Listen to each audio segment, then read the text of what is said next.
Welcome and welcome back, everybody. Tabletop Toki here, and in today's video we'll be doing a preview of Tomten, which is a game about some delightful little Swedish Christmas gnomes. I'll start by giving an overview of what the game is about, how it's played, some of the different mechanics and game modes offered, and I'll follow that up with a review of my thoughts about the game in general. A huge shout out to Fervent Workshop for sending me a copy of Tomten for preview to share with y'all here today, but without further ado, let's jump into an overview of Tomten. In Tomten, players will work as gnomes to prepare for a wonderful celebration of Scandinavian Christmas. During the course of the game, players will roll dice and assign them to complete tasks while spending days marked on the calendar time track. Turn order will be decided by who is furthest back on the track, so the more time players spend, the longer it'll be before they can proceed with new actions. Players will be immediately rewarded with bliss for any tasks completed, but only the player who completes the final task on a given contract will be able to claim it as a card in their tableau. In the advanced mode, each card's unique symbols can be used for dice manipulation and or mid and end game scoring. Once all players reach St. Knut's Day, the game will end. If playing cooperatively, all players need to reach 77 bliss in order to achieve success, or in either of the two competitive modes, the player or team with the highest amount of bliss will win. All things considered, I really love the theme and presentation that Tomten brings, the very illustrative vibe with classic artwork depicting these little Christmas gnomes getting ready for St. Knut's Day is just really endearing.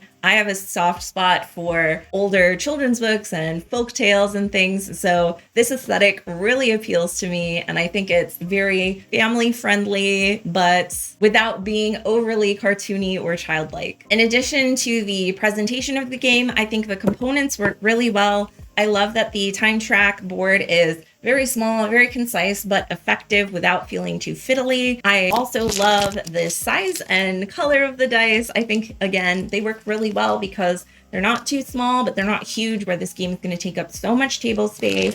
The actual colors of the player's discs are very unique and really fit the overall vibe. The cards themselves being tarot sized for the amount of information on the card in terms of placing your actual dice and then getting different icons and endgame scoring or abilities going through the game really works well. And I have to talk about the rule book and summary cards. I really appreciate when rules are easy to follow, well laid out with clear iconography, and that was definitely the case here. The back of the rule book provides an in-depth summary of the gameplay, which I found to be very helpful, and even the reference cards include things like the setup for both the basic and advanced game. So at no point did I really feel like I had to go back and look through the rule book for specific iconography. Everything was clearly and concisely stated on these single cards, and if need be, there was also the summary on the back, which was super, super helpful. I think that this game provides a lot of options for players. If you're playing with people who don't play games often and you want to play a little more casually, or even with kids as a family game, the basic rules work really, really well. Just get in, get out, place your dice. I also love that there's an option for a cooperative mode in the spirit of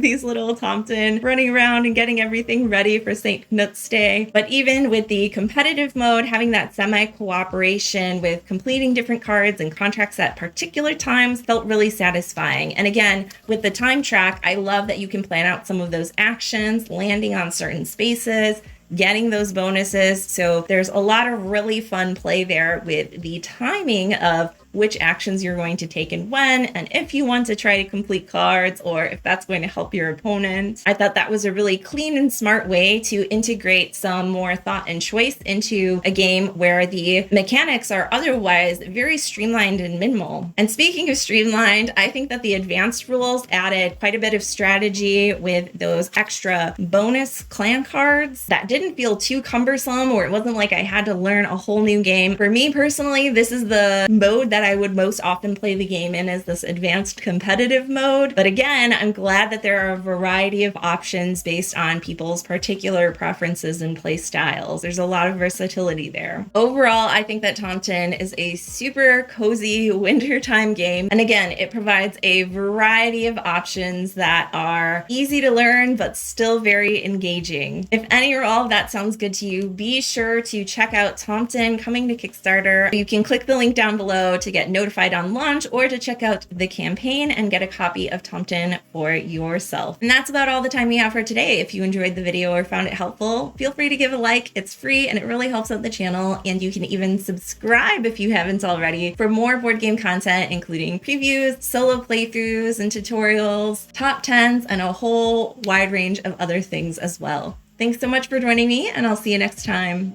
Bye.